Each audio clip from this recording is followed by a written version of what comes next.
Bienvenidos a Pasajeros, un foro que reúne expertos en movilidad para discutir y explorar soluciones innovadoras y sostenibles que respondan a las necesidades actuales y futuras de nuestras rutas y ciudades. Pasajeros, conectando destinos, uniendo personas. Y bueno, ahora el desafío lo tiene el próximo panel, que tiene que hablar más de la experiencia a nivel nacional. Para eso vamos a recibir a Claudio Techera, que va a estar moderando, editor responsable de revista Transporte Carretero, es quien va a estar moderando este panel. Mientras él se va acomodando, vamos llamando a Germán Benítez, director general del Departamento de Movilidad de la Intendencia de Montevideo, Rubén Moreno, intendente interino de Canelones, también a Alejandro Alberro, director general de Tránsito y Transporte de la Intendencia de Canelones, Álvaro Santiago, subgerente general de CUCSA, y Fernando Fernández, presidente de la Cooperativa de Obreros y Empleados del Transporte Colectivo. Mientras van subiendo, un aplauso para todos ellos. Primero agradecer la presencia. Estas instancias son muy interesantes para quienes están involucrados en el transporte, para quienes nos gusta. Y agradecer la presencia, tenemos integrantes de autoridades de Canelones, de Montevideo. Bueno, invitamos también a la gente de San José, que no pudieron estar. Dos integrantes de operadores que creo yo que son innovadores, porque la cooperativa Coeta ya en el año 2018 fue el primero en probar ómnibus híbridos. CUCSA en el 2016 comenzó a probar ómnibus eléctricos, así que está muy interesante. Bueno, difícil después de lo de Finlandia, tenemos que ponernos en modo Uruguay, ¿no? Pero me llama poder... Estaba escuchando muy atento, creo que todos quedamos muy interesados con lo que estaban planteando recién sobre la realidad de Helsinki. Y más allá de ir a temas que se están hablando más de actualidad sobre el sistema, en la parte de Montevideo, por ejemplo, me llama la atención que a veces, incluso como usuario del transporte suburbano, se le da la espalda. O sea, tenemos una terminal suburbana conocida como Terminal Río Branco y tardamos más de 30 años en tener una línea de ómnibus urbana para poder combinar a un ómnibus suburbano. O sea, como que hay cosas más de la realidad del usuario que parece que no se ven, ¿no? Entonces, eso me llama la atención. Si bien hay mejoras, lo que eran las viejas terminal GOES y el control de Dante, evidentemente, y seguimos también con los mismos tiempos de esa época, obviamente en unidades más modernas, y eso causa que, supongo yo, que no se incentive tanto el transporte de pasajeros. Pero para comenzar con el tema de Montevideo,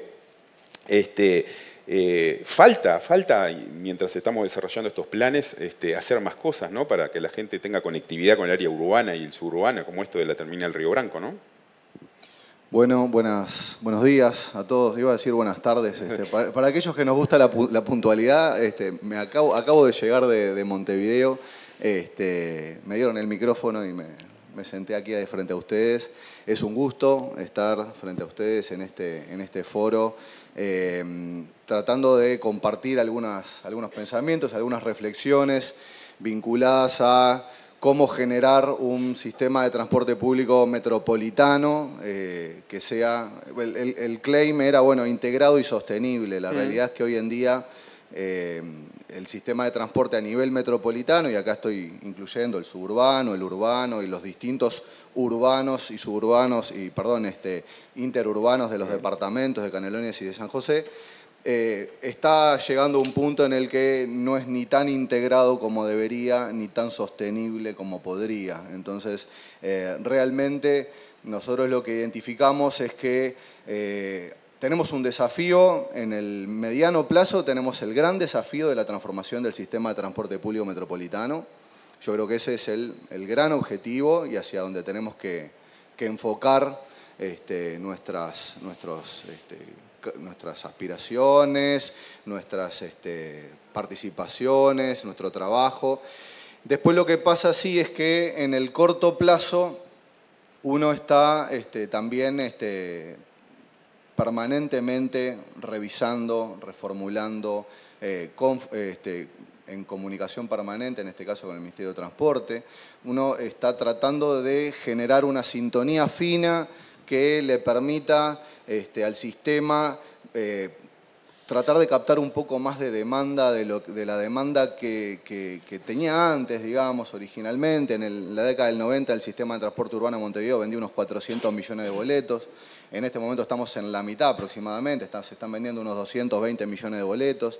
Es un sistema que está bastante estresado, que ha tenido siempre una oferta razonable y articulada, una cantidad de paradas, de ómnibus, de líneas razonable, pero que bueno, por distintos elementos que se fueron dando ha ido perdiendo demanda. Yo creo que el tema de lo que tú comentabas de la integración con el suburbano es algo que nosotros ya quizás deberíamos de dejar de pensar en que son dos subsistemas y tenemos que empezar a pensar en clave metropolitana. Ese es el objetivo un poco de lo que está atrás de este proyecto, que bueno, se habla de troncales y de obra física. La clave no es tanto, es la obra física obviamente, pero es la integración en la operación.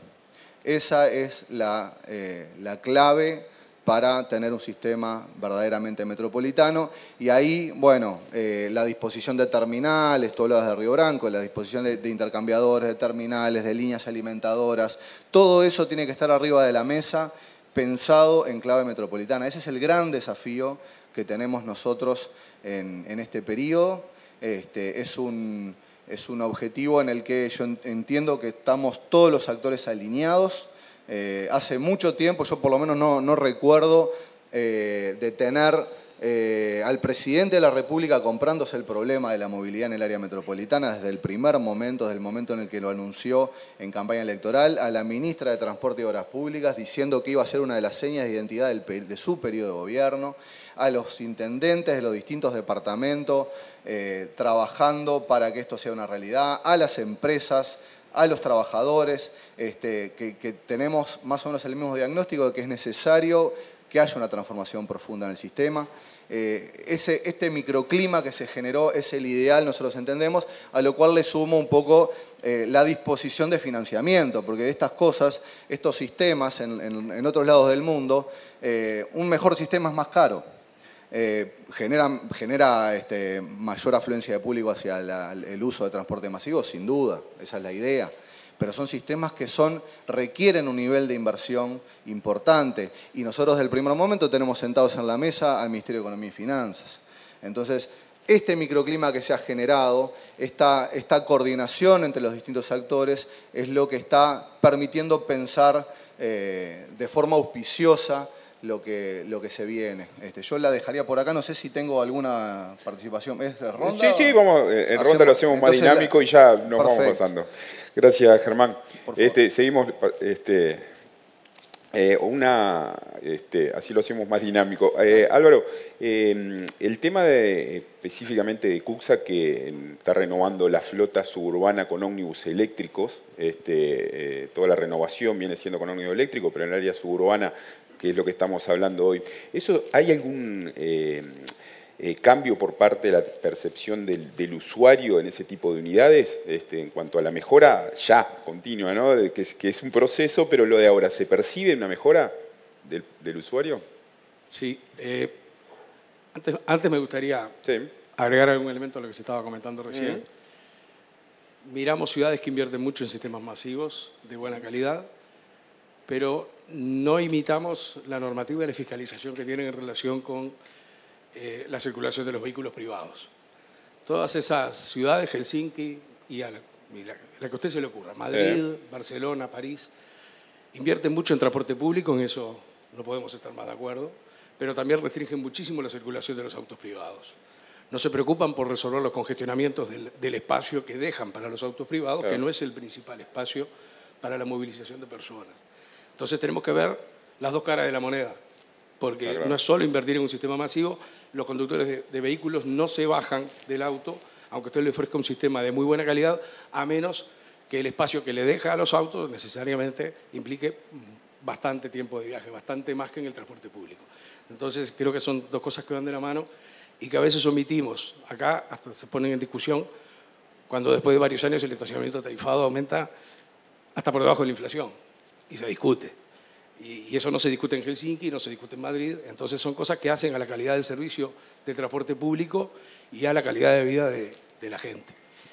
Y hace 20 años transportábamos sí, bastante más, el parque automotor era otro, los tiempos de viaje eran otros y las condiciones eran otras. Todas esas condiciones han empeorado y nosotros nos ponemos muy contentos de que se hable de grandes proyectos y apoyamos obviamente eso, pero también necesitamos ver cómo progresa esa otra historia de restringir la circulación de los vehículos privados, porque es una cuestión física de espacio y tiempo, ¿verdad?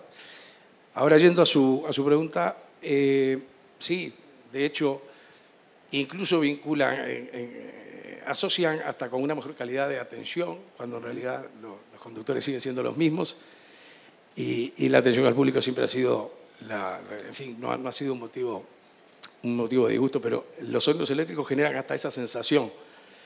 Y es lógico porque cada vez que hay una mejora y hay una inversión en la infraestructura, el cliente se siente de alguna forma reconocido. Y no solo en el suburbano, nosotros estamos cumpliendo el compromiso de renovar el 25% de la flota. Vamos a estar terminando con febrero de 2026. La primera etapa del compromiso que asumimos públicamente en 2022. Hacia 2040 esperamos tener 100% de flota eléctrica urbana y suburbana. Por último, sí, hay que avanzar en la integración de los sistemas. Tenemos la combinación metropolitana y tenemos otras combinaciones, pero es necesario profundizar en ese sentido, especialmente para racionalizar la oferta en determinadas horas. Y con respecto a la línea que vincula la terminal Río Branco con las líneas urbanas, es cierto que demoró en llegar, pero también es cierto que tiene muy baja demanda. Es una cuestión curiosa. Ahora, pero ¿es un tema de estrategia del recorrido? A ver, no. Nosotros hacemos habitualmente sondeos y nos reunimos a nivel de organizaciones locales. Estamos recibiendo siempre por múltiples vías las necesidades. Nosotros y la propia Intendencia nos sentamos, buscamos soluciones, hacemos trajes a medida para ser eficientes. Esto no surgió de ninguna demanda, pero estimamos que había que ofrecerlo para ver si realmente había una necesidad o clientes potenciales. Y la verdad es que tiene muy baja demanda. Creo que la gente tiene hábitos de viaje que ya va construyendo y transborda en otras zonas y solo se desplazan a la terminal los que están cerca de la terminal. Y con buenas frecuencias en los corredores de salida la gente... Claro, también hay, después de más de 30 años hay que generar el hábito también, y depende de la línea, ¿no? Sí, bueno, lo que pasa es que en general los que vienen en los recorridos suburbanos transbordan a los urbanos en la entrada a Ciudad Vieja. La terminal está fuera del corredor, digamos, por decirlo así.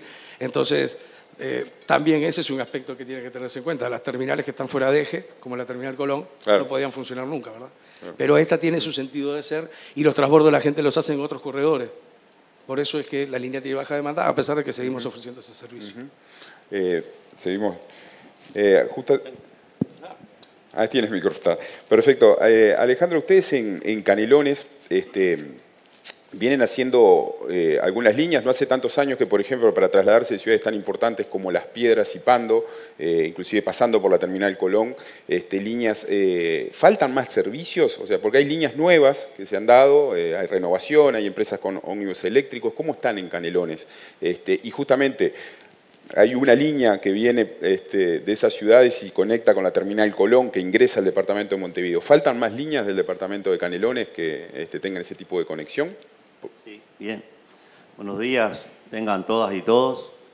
Primero, el agradecimiento en hacernos partícipe de este momento, que para nosotros siempre es gratificante porque son hechos de análisis y de sacar conclusiones que redunden en la mejora en el usuario, que tiene que ser el centro de nuestro desvelo. Usted lo planteaba bien, hay una línea, esa línea es jurisdicción del Ministerio de Transporte y Obras Públicas, porque al ser bidepartamental tiene esa jurisdicción. Un poco lo que decía Álvaro ahí, ¿no? Hoy el traslado pasajero, y en Canelones en particular, es transversal. Nosotros, el último censo nos marca, por ejemplo, que Ciudad de la Costa tiene 116.000 habitantes, más que Flores, que es un departamento. Y esa movilidad no va a toda Montevideo hoy, ¿da? Porque también Canelones, por planificación de gobierno departamental, ha tenido un incremento en lo que refiere a los parques logísticos. Y obviamente que eso también requiere de servicios. Un plan de urbanización en muchas zonas y en Camino de los Horneros puntual, mayor auge, y eso también requiere servicio. Y ahí hemos instalado líneas nuevas. Lo que yo miraba la presentación anterior del Sinqui, nosotros tuvimos la suerte de ir a unos días en Medellín y otro día en México, sí, y vimos todos los sistemas. Obviamente que todos esos sistemas tenemos que adaptarlos a la realidad que tenemos en el Uruguay. Las empresas de transporte en la pandemia tenían ocupación limitada. En Canelones nunca tuvimos que hacer ese requisito porque nunca completan los asientos.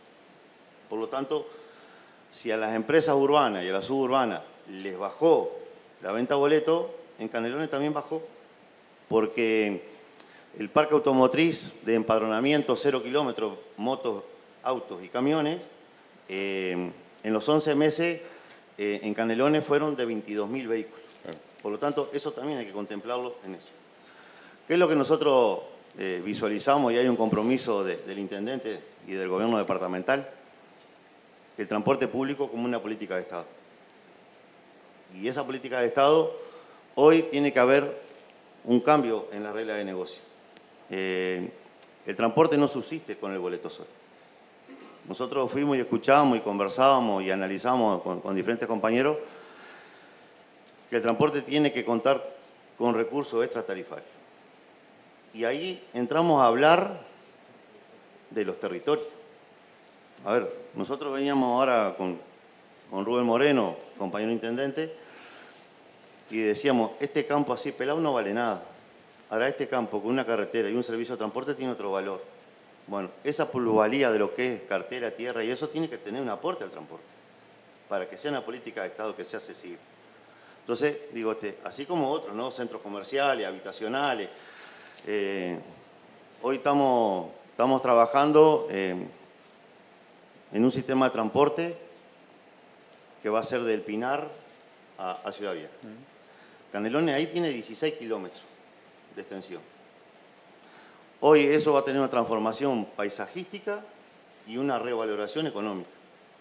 Bueno, esa revaloración económica que obviamente que se ve volcada a los gobiernos departamentales o nacionales en los que son las contribuciones, tiene que tener un aporte al sistema de transporte.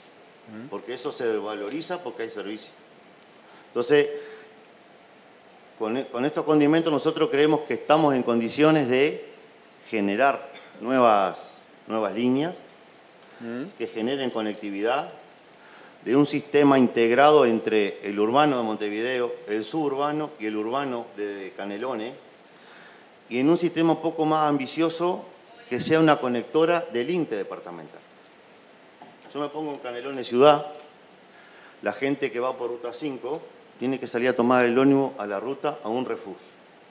Podríamos generar, entre todos, un punto de transbordo, una terminal con servicios higiénicos, con refugio para el clima, para todo eso, y que sea un sistema integrado total.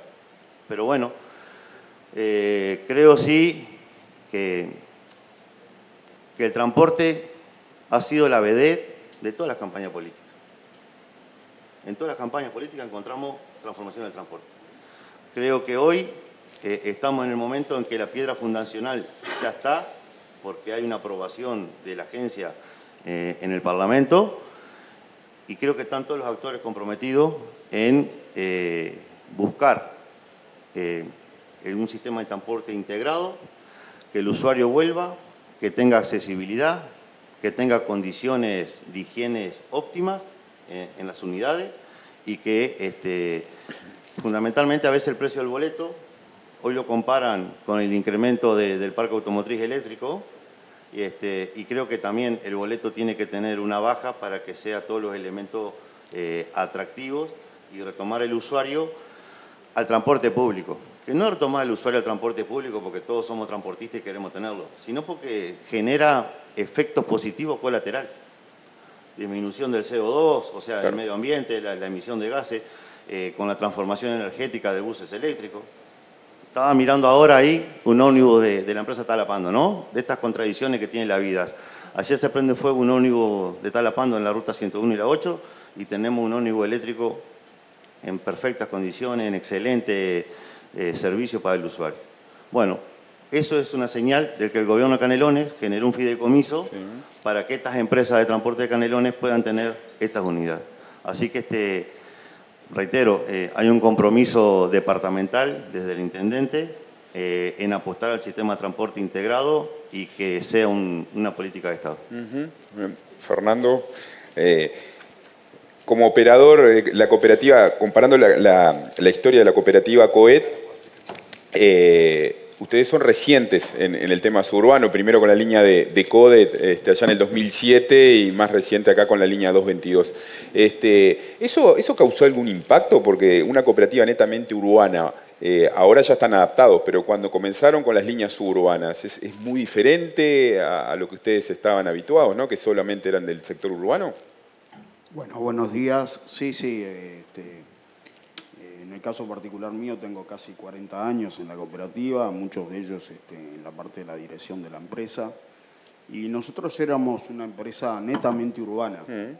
Y en el 2007, por razones de impulso, incluso en aquel momento del ministro Rossi, se logró una fusión y pudimos generar que los compañeros de CODET se integraran a COET y pasamos a brindar servicios suburbanos. Luego, bueno, por las razones que todos saben, tomamos la línea 222. Sí, es distinto, pero bueno, en la conjunción nosotros aprendemos cosas del suburbano y después del urbano.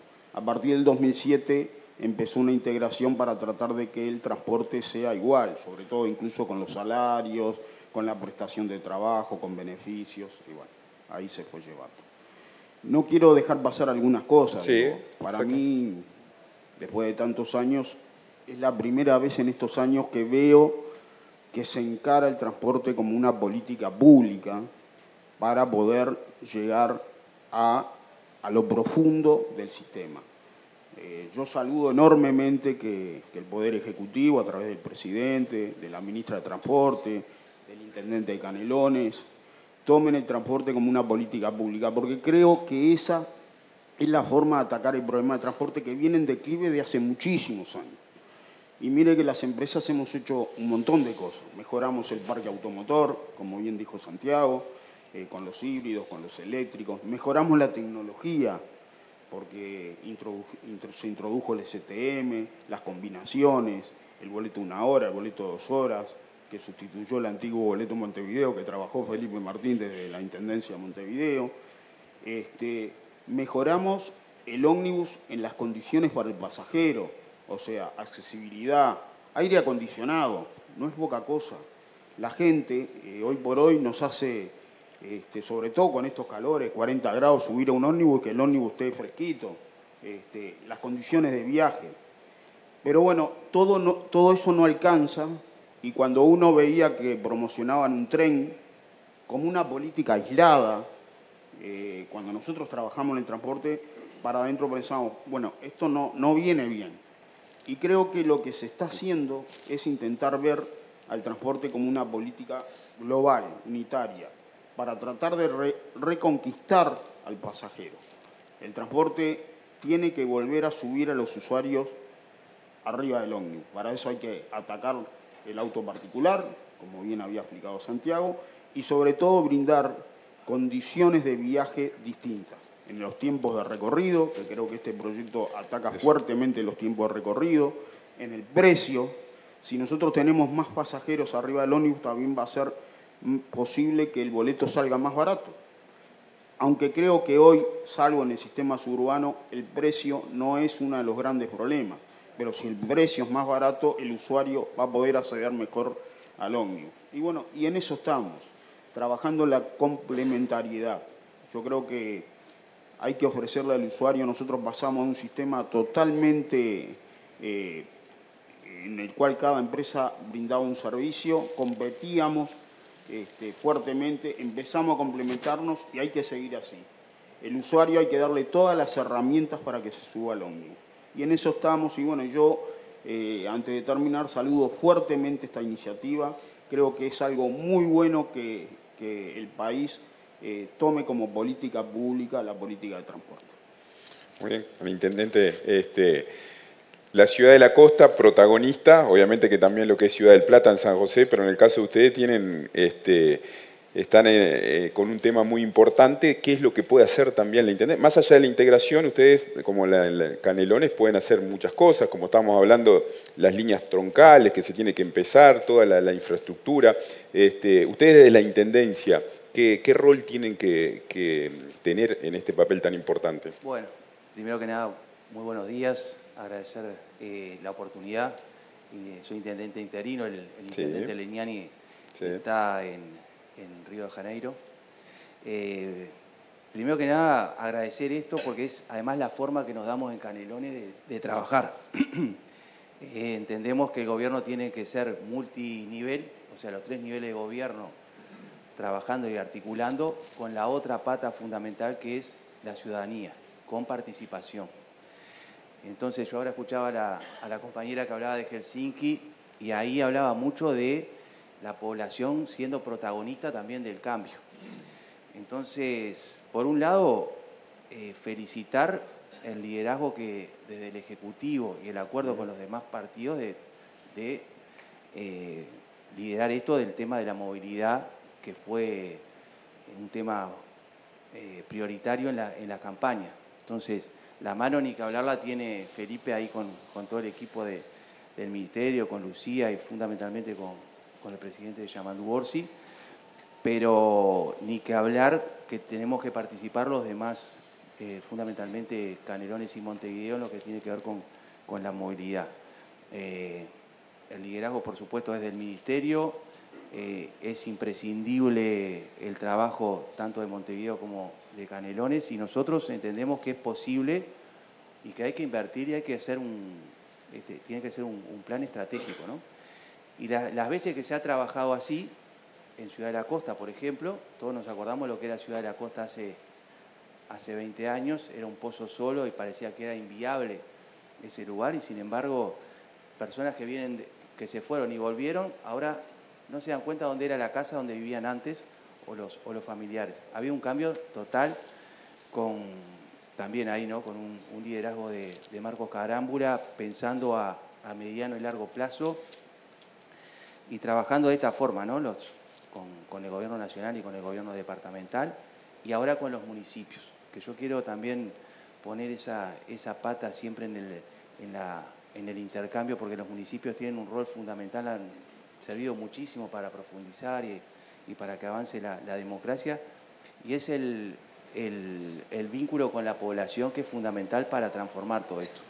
Esto no lo hace la mal llamada clase política que no existe, sino que se hace justamente con un trabajo colectivo. Lo mismo nos va a pasar en Atlántida. O sea, nosotros en Canelones lo que trabajamos es a mediano y largo plazo y en forma planificada y con el gobierno nacional y con los gobiernos municipales. El saneamiento en Atlántida es una política de Estado, justamente en acuerdo con los demás partidos políticos, y eso hay que destacarlo, en la madurez del sistema político nacional y además de lo que espera la población de nosotros es justamente que tengamos política de Estado a mediano y largo plazo para solucionar temas que son impostergables, en este caso como es la movilidad. Ahí en Atlántida se va a hacer todo un trabajo de saneamiento que también va a llevar molestias, como va a llevar, sea cual sea la solución para el tema de la movilidad, que no solo Avenida Italia y Giannatasio. Nosotros apostamos de Canelones que el desarrollo sea equitativo, que el derecho a la movilidad y al acceso sea para toda la población, porque además del censo nos da que también, si no llevamos servicios y oportunidades a otros lugares del departamento, la población se traslada como todo el mundo, y esto es algo que se da a nivel mundial, se traslada para la costa. Entonces, estas oportunidades que nosotros podemos desarrollar en otros lugares del departamento que tienen un potencial enorme, ayuda también a descongestionar. Y lo otro que yo quiero poner arriba de la mesa, porque es algo que también nos duele a todos, es el tema de los muertos y los accidentes que provocan justamente el tema del tránsito, que baja sustancialmente cuando hay en el transporte colectivo. Entonces, también por ahí es un aporte el mejorar el transporte colectivo a la baja de siniestralidad que se da con los vehículos particulares. Yo quiero aprovechar el tiempo, que ustedes me den sus aportes al respecto, para aprovechar estos últimos minutos. Hay un tema de controles también que está interesante, ¿no? Ahora comenzamos, Germán, por si tenés para aportar sobre el tema, para aprovechar estos minutos. Bien, sí. A ver, yo quería un poco reaccionar a los comentarios. En el marco de lo que tú me invitas a comentar, yo creo que nosotros en materia de transporte, de movilidad, digamos, tenemos que apostar a un cambio cultural, que es un cambio que se tiene que ir construyendo, como a todas las cosas que ocurren aquí en Uruguay, que es con perseverancia, pero sin atropellar. Yo creo, yendo al comentario de Álvaro, yo creo que un cambio en la movilidad se compone de medidas, un paquete de medidas afirmativas, de impulsar los modos que sean preferentes para el uso desde el punto de vista social, y también con medidas correctivas, ¿no? Nosotros, el diagnóstico que se hacía en campaña electoral respecto a cómo estaba la movilidad, en este caso en el departamento de Montevideo, daba cuenta no tanto de la cantidad de vehículos, que sí es muy importante, sino que las reglas de juego en la calle estaban difusas. Había un poco de desorden en la gestión del espacio vial, digamos. Por eso nosotros fuimos a impulsar un primer conjunto de acciones en septiembre, que la intención es implementarlo durante este último trimestre del año, y venimos en buen camino. Y la idea justamente es eso, ¿no? Dar la seña de hacia dónde queremos ir, sin atropellar, pero sí disponiendo reglas de juego claras. Yo creo que acá el ciudadano agradece la disposición de reglas de juego claras. Y eso en algunos casos tiene que ver con fiscalizar, y sí. Cada vez que se dispone un sistema de incentivos, si no va acompañado de un sistema de fiscalización, el sistema de incentivos cae en saco roto. Eso ya lo sabemos porque el ser humano es así, funciona de esa manera. Entonces, reaccionando a lo que comentaba Álvaro, hay que complementar las acciones afirmativas con acciones de punto de vista de control y de señalizar cuál es la preferencia del sector público. Creo que no hay nada malo en eso. Después, una cosa que nos ha pasado a nosotros en Montevideo con el tema de la disposición del servicio, puntualmente de transporte público colectivo, es que no solamente ha habido un cambio de modo, digamos, que se ha profundizado en la pandemia, la gente se baja del ómnibus y se sube al auto, sino que también se nos ha empezado a mover la demanda dentro del departamento. Entonces nosotros hoy en día tenemos, por otro complemento de otras políticas territoriales, de corte territorial, de adjudicaciones de predios a cooperativas, de creaciones de barrios, de realojos, estamos teniendo un movimiento de la demanda. Nosotros sabemos que la población en Uruguay no crece demasiado, ¿no? Creo que en el último censo incluso caímos en la cantidad de personas, pero tenemos que atender dónde se está produciendo los centros de demanda en este momento. Y tenemos que hacer un esfuerzo para adaptar el sistema de transporte público colectivo a esas nuevas tendencias que se dan sobre la costa, pero que también se están dando hacia la periferia del departamento. Después, uno habla en términos estratégicos del nuevo sistema de transporte público, son titulares, ¿no? Que bueno, que uno tiene la libertad de darle contenido. Yo creo que el gran cambio que tiene que promover el sistema de transporte público es cuando uno releva la encuesta origen-destino del año 2016, que es la última que tenemos que hacer una ahora el año que viene, cuando uno releva cuáles son las razones por las cuales la gente se baja del ómnibus. Las dos principales por lejos son la frecuencia, o sea que el ómnibus pase, y el tiempo de viaje. Son esas dos. Cosa como el precio del boleto está en quinto orden aproximadamente en el ranking. La gente creo que valora un servicio de calidad por sobre, a este precio, valora extraordinariamente un servicio de buena calidad. Entonces, yo creo que nosotros tenemos que plantear en esta discusión que tenemos que dar una visión, tenemos que tener una visión, compartirla, sostenerla, la visión, trabajar. Eso quiere decir creer en un proceso que exceda este periodo de gobierno. Tenemos que creer que esto es reformulable. La otra vez con Alejandro estuvimos en México y ellos hace 20 años que están reformando el sistema de transporte público. No pasó nada de la noche a la mañana. Fueron corrigiendo a partir de análisis y de ir estudiando cuáles eran los problemas que estaban teniendo. Entonces tenemos que tener una visión de proceso que tiene que exceder los ciclos electorales. Nosotros tenemos que tener una alta consistencia entre infraestructura desplegada y operación. Nosotros no nos podemos dar el lujo de tener infraestructura para la cual no se diseñe una operación acorde. El financiamiento ya lo comenté, el rol del Ministerio de Economía. La coordinación entre los distintos agentes del sistema yo creo que existe y es muy buena. Entre el Ministerio de Transporte, las intendencias, las empresas, los trabajadores. Es un trabajo que ha llevado muchísimo tiempo, que es un proceso de muchísimos años que está en un nivel de madurez adecuado para asumir un desafío como el que nos estamos poniendo por delante. Y después hay dos temas que tienen que ver con, el primero con acceso. Nosotros tenemos que mejorar el acceso y eso no solamente tiene que ver con la cercanía del servicio, que es ponerle la parada más cerca a la gente, sino con que hoy en día el mundo se mueve a través del celular y nosotros tenemos que mejorar la información que le damos al usuario, tenemos que mejorar todo el contenido tecnológico que tiene el sistema, porque el usuario ya no va más a esperar media hora el ómnibus a la parada, sino que desde su casa mira a qué hora va a pasar y se va y se acerca a la parada del ómnibus. Y finalmente, porque yo creo que nosotros tenemos que, no podemos realizar un cambio radical y que ese cambio sea comprendido si no le apostamos muy fuerte a la comunicación. Eso es algo que lo pudimos ver en Colombia y en México. La apuesta en materia presupuestal, de recursos, la incidencia que se le da a la comunicación de los cambios y de las adaptaciones que van teniendo el sistema, no se hacen una idea. Es increíble, es mucho más de lo que nosotros pensamos. Entonces, la comunicación educa y nosotros tenemos que educar a la gente a usar un sistema de transporte público porque es el sistema de transporte preferente desde el punto de vista social.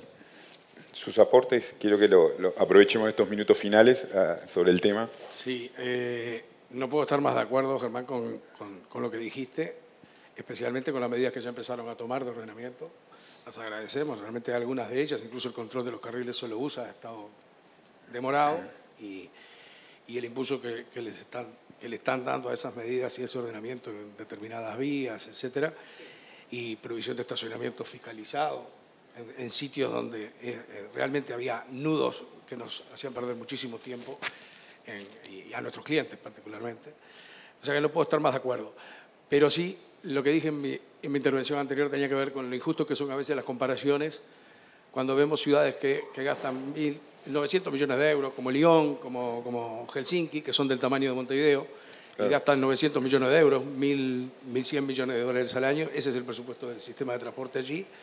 Lo usa un 11, un 12%, y festejan cuando crecen un 1, un 2%, y tienen una política de Estado, que también, resumo lo que decía Fernando, estamos muy, muy contentos con que se haya alineado desde Presidencia de la República, ministerios e intendencias en este plan tan ambicioso, pero creemos que es injusta la comparación porque son ciudades que gastan más de 3 veces más que el presupuesto que tiene Montevideo en transporte, y tiene normativas mucho más agresivas en materia de restricciones al transporte privado. No hay estacionamiento gratis, es decir, hay un montón de medidas de restricción de circulación, de peajes urbanos, y nosotros no decimos que se tenga que copiar exactamente ni que se tenga que atropellar de la misma forma, claro, pero sí digo que hay un punto de equilibrio en asumir que si tenemos tal nivel de agresividad, vamos a tener estos resultados. Si tenemos este otro nivel, vamos a tener estos otros resultados. En esas ciudades, las sociedades definieron un nivel muy alto de agresividad. No digo que tenga que ser el mismo aquí.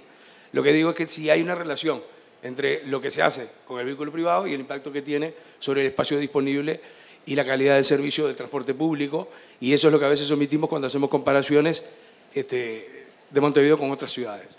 Cuando han venido expertos en este tema, y hay asesorías y consultorías que contrató oportunamente la propia Intendencia, ha dicho que este sistema es muy bueno, ha sido fuertemente regulado durante muchas décadas, cuando en América Latina éramos una excepción. Sí. Fue resiliente ante crisis muy grandes, tiene un nivel de cobertura muy grande. Un ingeniero de transporte dijo que si alguien caía en paracaídas en Montevideo, difícilmente tuviera que caminar más de 300 metros para encontrar una línea de ómnibus. Está fuertemente integrado, especialmente con los avances tecnológicos. Son todas inversiones que se han hecho y no quiero volver a decir lo que ya comentó Fernando en relación con esos esfuerzos que hemos hecho a lo largo de estos años. Pero ha sido un sistema que ha sido resiliente a crisis muy grandes, la última la del COVID, pero no fue la única, y que siempre mantuvo un nivel de conectividad y de conexiones directas en los distintos barrios muy importante, y que se ha ido rediseñando en función de la demanda, como decía Germán. No crece la población, pero se desplaza. Y hay que ver la cantidad de líneas locales que se han creado y la cantidad de rediseño de líneas que se fue haciendo en los últimos 20 años en función de eso. Dicho sea de paso, nosotros propusimos, y creo, digamos, en determinado nivel, en determinada etapa de estudio, seguramente se retomarán, propusimos que se empiece a pagar por kilómetro las líneas locales, que son separarlas del presupuesto general, descongestionar la tarifa para el resto de las líneas, y de alguna forma se empieza con el pago por kilómetro con estándares de calidad que de alguna forma se ve que es la forma en la que debería trabajarse, y es lo que también está proponiendo el equipo que trabaja en el Ministerio de Transporte en relación con los nuevos corredores. Pago por kilómetro con castigos por incumplimientos y con incentivos por calidad. Entonces, todo eso se ha ido proponiendo, se ha ido trabajando, en su momento se irá concretando, y creo que ahí podremos empezar a ver cambios en ese sentido, en la medida que el riesgo de demanda siempre, de alguna manera, ha sido un factor muy importante de riesgo para sostener los equilibrios de las empresas operadoras del sistema. Alejandro, sí. Tu aporte final, si tenés, sobre el tema, que realmente está muy interesante, y Canelones, que tiene un protagonismo fundamental, ¿no? Sí, Canelones tiene el gran desafío de generar todos los alimentadores al troncal. Eso. O sea, entre comillas, tejer el sur con el norte. Eso nos va a llevar un trabajo de análisis territorial, porque obviamente que hay que ver los radios de giro, hay que ver la pavimentación. Entonces digo, Canelones, sobre el proyecto de transporte, y hablando de esto que ya está consolidado, que hay que seguir avanzando, tiene ese gran desafío. Y el otro gran desafío, que es lo que manifestaba Álvaro, que no tiene que ser solamente un pago por kilómetro a las líneas locales. Uno se imagina que esa agencia va a ser el ente recaudador y regulador de la malla horaria. Las empresas de transporte van a ser los operarios, los que operen esas líneas, y la retribución tiene que ser por kilómetro, pero para todo el sistema. Ahora, No. Hace unos años. No, mirá que... Pero dentro de Canelones también existe, no es lo mismo una línea que va de Tal a Barrancas que la línea que va del Chiang a Parque del Plata también, ¿no? Son líneas rurales con línea casi urbana. Está bien, sí. Obviamente que no son iguales, pero creo que nosotros como política de Estado tenemos que garantizarle la conectividad a todos los habitantes del territorio. En este caso puntual estamos hablando de un área metropolitana. Sí. Y yo comparto contigo. Nosotros... Les voy a contar una anécdota. ¿Sí? A ver, en el oeste de Canelones, campo militar, una zona, ahí el alcalde del territorio nos manifiesta que habían 24 gurises que terminaban las escuelas rurales. Y todos sabemos que liceos rurales no hay. Sí. Esos 24 gurises quedaban sin acceder al segundo nivel educativo, que es en Los Cerrillos. Hablamos con una empresa de transporte, empezamos a hacer un plan piloto para llevar esos 24 gurises, y son 28 kilómetros en camino a Tosca. Con un ómnibus eléctrico, además. Eso vino posterior, que fue como un incentivo, como una premiación.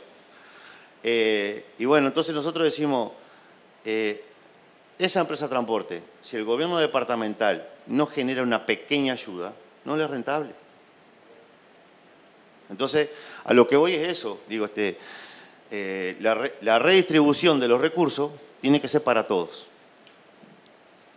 Hoy podemos decir con mucha emoción que esos gurises ya están cursando los segundos años y los terceros años, que esa empresa sigue manteniendo la línea porque se empezaron a subir boletos comunes, ¿bien? Entonces empezamos a aumentar, Porque esto también, usted ve una panadería, la abre hoy, seguramente vende una flauta, pero no sabe nadie. Mañana cuando ve que está abierta, capaz que vende 2.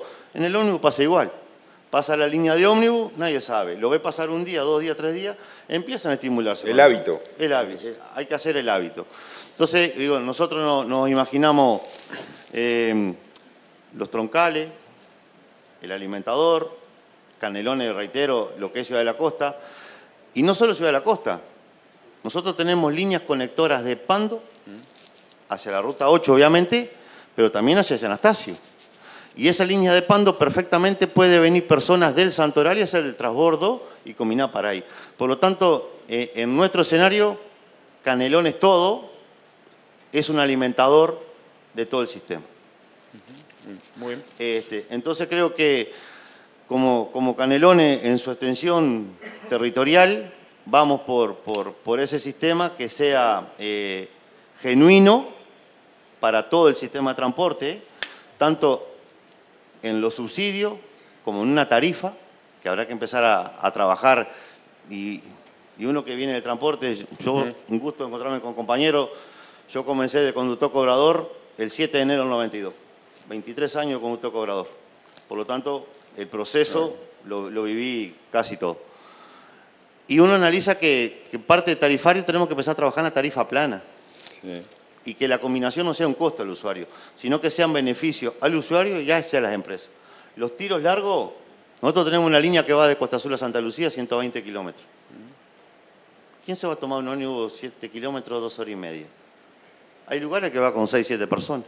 Sí, sí. Entonces, La hice esa línea, la conozco de ¿no? punta a punta. Entonces, digo, antes era la 2AP, después pasó a ser la Z2.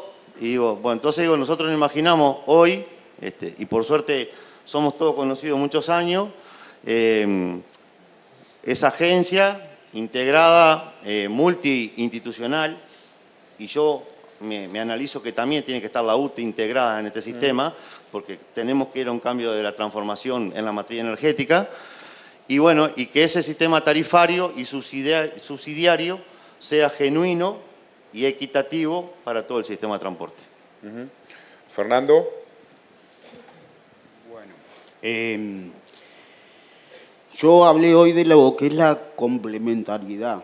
Yo creo que hoy en día, y un poco retomando lo que dijo Álvaro del tema de los kilómetros en las líneas locales, yo creo que si hoy queremos recuperar pasaje, que es uno de los graves problemas que tiene el sistema de transporte, que necesitamos que la gente vuelva a subir al ómnibus, no podemos estar, por ejemplo, en propio General Flores esperando un ómnibus, un pasajero, y que vengan el 145 y el 2 juntos y después pasen 10, 15 minutos y no venga ninguno.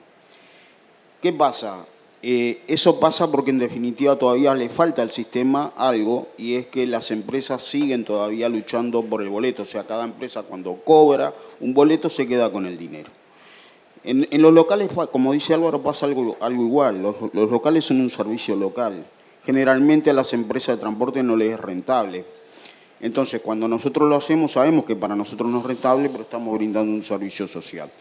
Entonces, en el caso de COET, que tenemos gran cantidad de líneas locales, lo hacemos, y lo que queremos en definitiva es que ese servicio sea rentado de acuerdo a la prestación del servicio y no de acuerdo a la venta. Y creo que esa complementariedad del sistema va a hacer que en definitiva, tanto si el pasajero sube un ómnibus de CUTSA, de UCOT, de COME o de COET, va en definitiva a mejorar el servicio, a darle otra categoría de servicio al usuario, y podemos seguir subiendo pasajeros al ómnibus. Tenemos que saber que nuestro norte es que el sistema de transporte tiene que mejorar sistemáticamente la cantidad de personas que suben al ómnibus. Y eso lo logramos con políticas activas.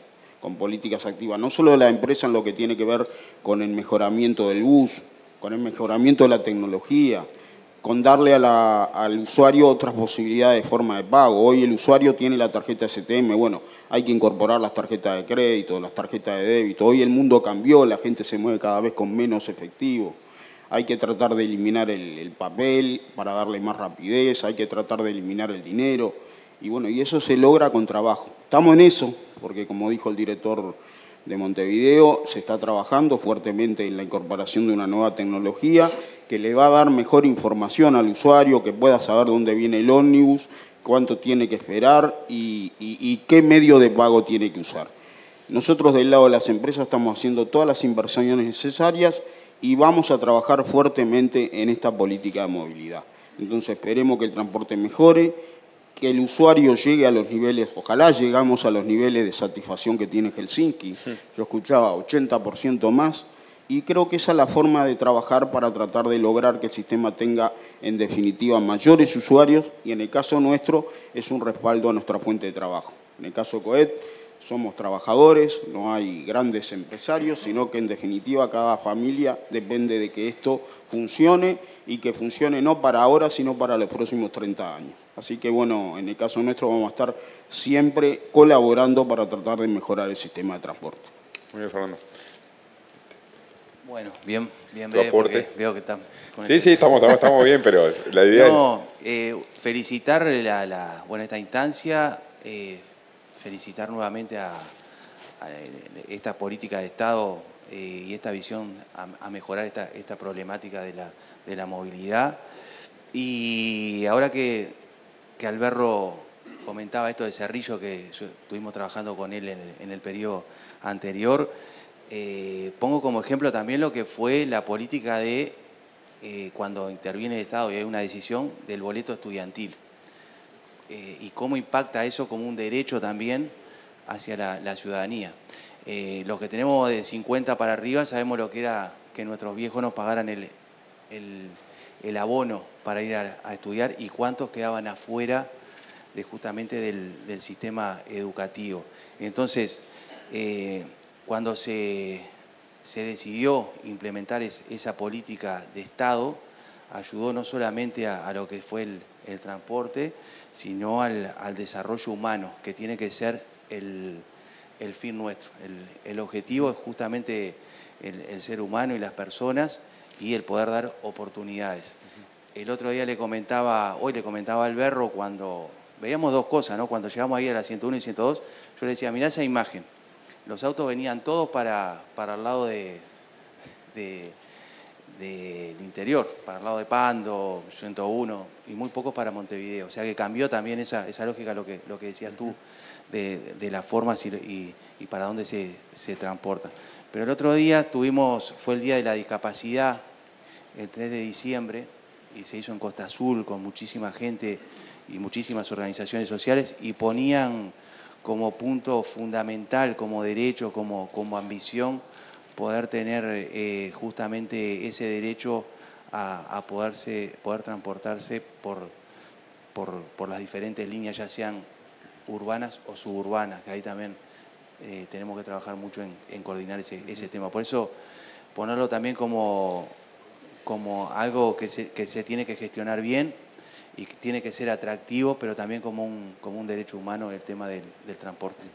Un tema que es bien interesante, que estamos hablando de estos cambios y mencionaban de ir a ver otros sistemas, BRT, claro, siempre nos fascinamos con Curitiba, pero hay que recordar, por ejemplo, la Transantiago, lo que costó, inclusive se realizó la Transantiago y dejó a zonas de esa ciudad sin locomoción. O el caso de Medellín, que por ejemplo hubo un mal cálculo de cuántos pasajeros iban a transportar y eso provocó una sobrecarga en el sistema. O sea que el desafío, evidentemente, más allá claro, bueno, ni que hablar las experiencias que nos estaba contando recién la compañera, cómo la aplicamos y justamente con todos los actores siendo escuchados y sus aportes, ¿no? Yo realmente celebro estos encuentros, siempre nos hablan de que hagamos más reuniones de este tipo con especialistas para seguir dialogando. Y más que nada quiero personalmente agradecerles a todos ustedes la presencia aquí, da para hablar mucho más, sin duda alguna, pero agradecerle también a los asistentes, pero es un tema que da para seguir charlando y dialogando con todos los integrantes de este sistema. Muchas gracias.